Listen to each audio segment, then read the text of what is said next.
Hey guys, welcome back to my channel, and we are back once again with another speed build. And this is actually a very quick speed build, I will say, because I decided to just do a small little cottage to kind of use some of the things that I haven't used before in the cottage living pack. So I think most of what I use is cottage living and base game, but I think I did throw in a few other packs because I think I did use the door from Nifty Knitting, so it does have a few other packs I think, but I may have changed. I don't know. I don't remember if I decided to just strictly do cottage living and base game, or if I did just go for a cottage vibe. But I was, like I said, I was basically just trying to use some of the bits and pieces that I haven't really messed with or used yet in the actual cottage living game.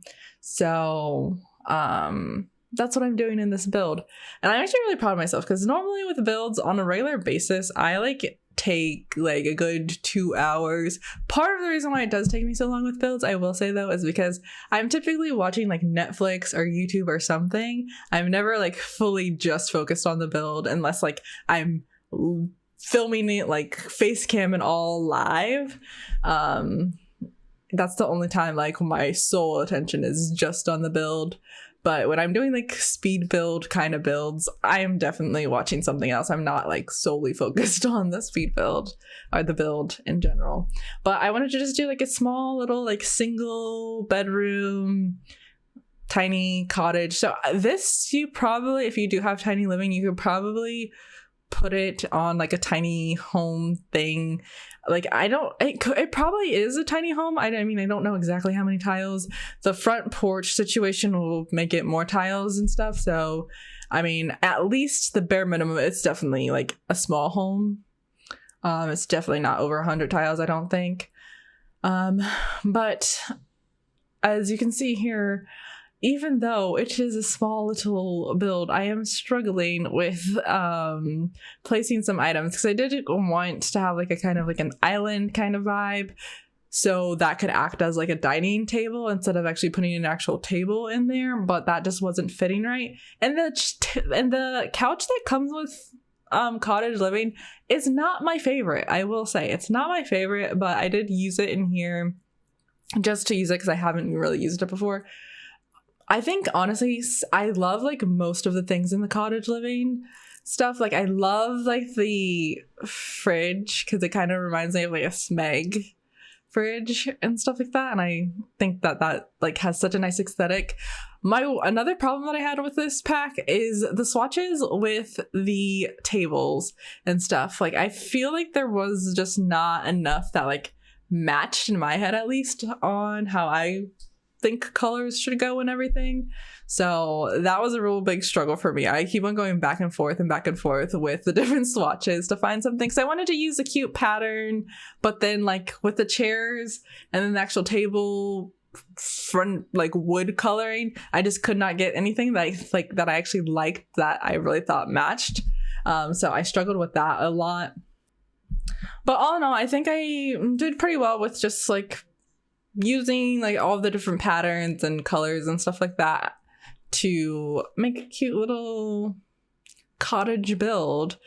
Yeah, I'm just such a plain person. It's really, really hard for me to work with different colors and especially wallpaper and stuff, because I'm currently struggling with that right now. Because obviously, if you've been keeping up with the 25 days of Sims that I've been doing, you would see that I just created, or not recreated, but gave the Goth family a makeover. And so now I'm currently trying to recreate or renovate the Goth house. And obviously, like I said, I'm pretty plain and basic. A white kitchen is a dream kitchen for me. So the Goth family is basically the exact opposite of that. And so trying to use really dark colors, and basically their color palette is basically black and red, and it's just really, really hard. And the house, I didn't want to change the house too much. And so it's really difficult because it's obnoxiously big. But then I don't want to change it. I did add some little stuff for like a cat and everything. And now that I'm realizing it, I'm hoping at least that I took away that little like tree looking thing, because that I believe is CC. But I don't remember correctly.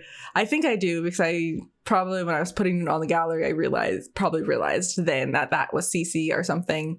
But I added little bits so you could have like a cat there, because I feel like this house gives like cat vibes. So that's what I went for. And then like I just add a little like cutesy bits and pieces that I feel like, you know, you would have in a cozy cottage home. Just made it like seem really homey. And I think like there's so many good clutter pieces in cottage living that like give off that essence of like a nice cuddly warm home. So it makes it easy for me to do. Another part that I struggled with, obviously, like I always do, is landscaping and stuff. Like I just don't know how people make like cute paths for their house. Like I just don't get it.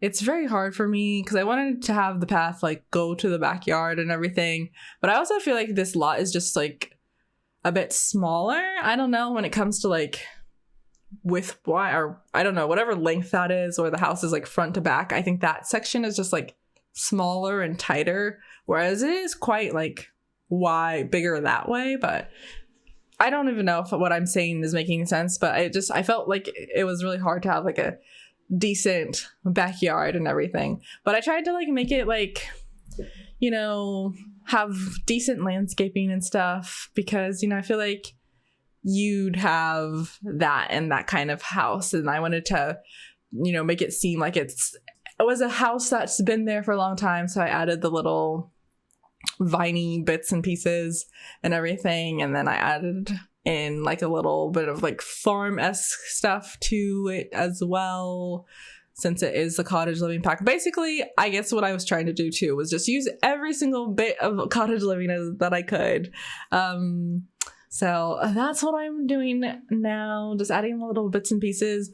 I'm not crazy about the little backyard area myself, but I didn't want to like add in like a little like any more like decking or anything back there. I just didn't want that.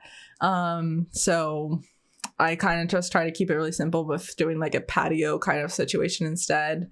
And then of course, last minute I'm adding in curtains, because I never remember to add in curtains. Like that's just like one thing that I just always struggle with, is remembering that. And I don't know why I chose to put in 2 different curtains in the same room. I just think that was a complete oversight that I did, probably.